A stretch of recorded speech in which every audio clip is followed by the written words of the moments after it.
What's good, YouTube? It's your host Axel Rose, and I was just thinking we need to stop all of the Microsoft negativity at the moment, because you already know Microsoft are going to have a reveal event for the Scorpio right around the corner. I can almost feel it. For real, Phil? You're just going to do me like that in the middle of the intro and everything?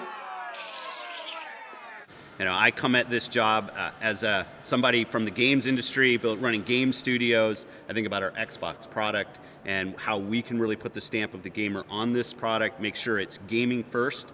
If you like to get your butt fucked every day by an Xbox One, Make sure it's gaming first.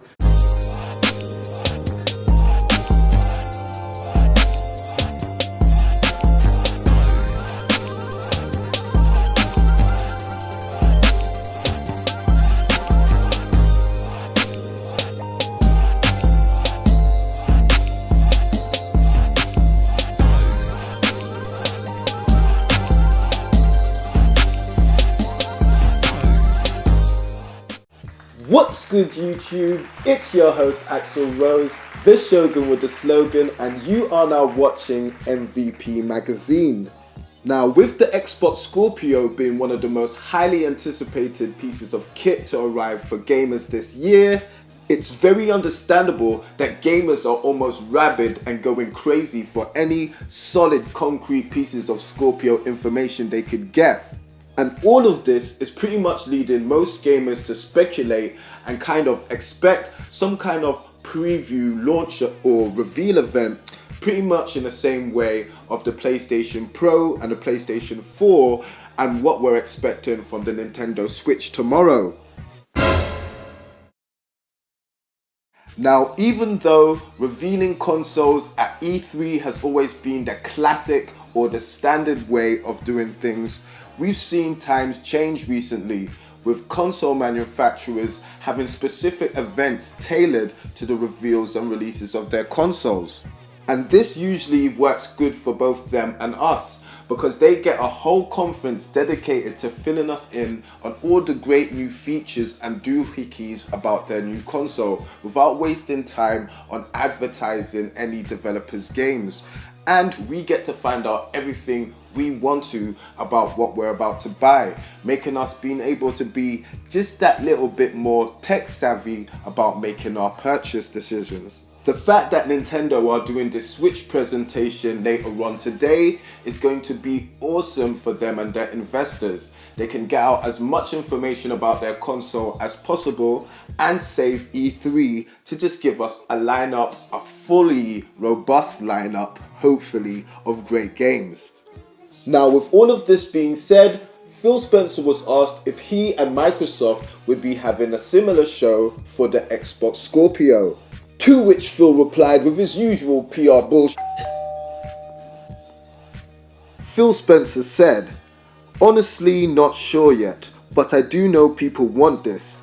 Of course, given that it's now only January and with E3 taking place in June, there's still more time for Microsoft to have something ready before then, even if it's an early prototype."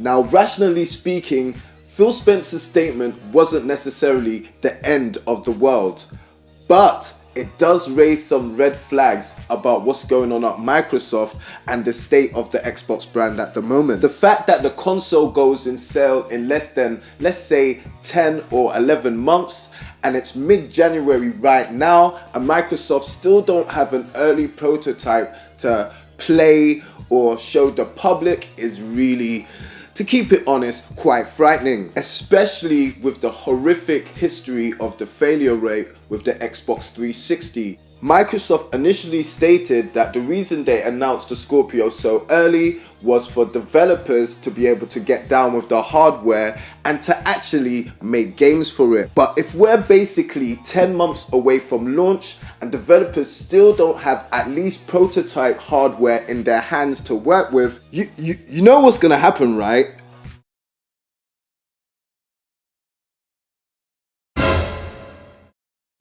Possibly the main drawback of Microsoft not planning a reveal event is that they need a lot of time to explain how the current Xbox One family is going to be able to coexist with the new Xbox Scorpio, and how each other won't hold each other back from being the best they could be, if you know what I'm saying.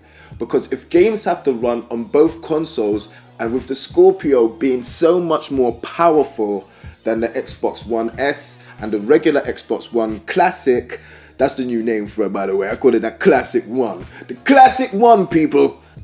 Beast! But anyway, one of Microsoft's main problems this generation seems to be communication, which is particularly apt because Phil Spencer seems to spend so much time on Twitter. But anyway, mixed messages and vague statements have kind of become the norm this gen, and we kind of just want Microsoft to cut through the ball and give us a great presentation which proves to us why we should buy the Scorpio and why it is the best thing since sliced gigabyte based bread. So yes, people, let me know what you think about Microsoft not necessarily planning a reveal event. I mean, after the way it went for the Xbox One, I could kind of understand why they'd want to skip that.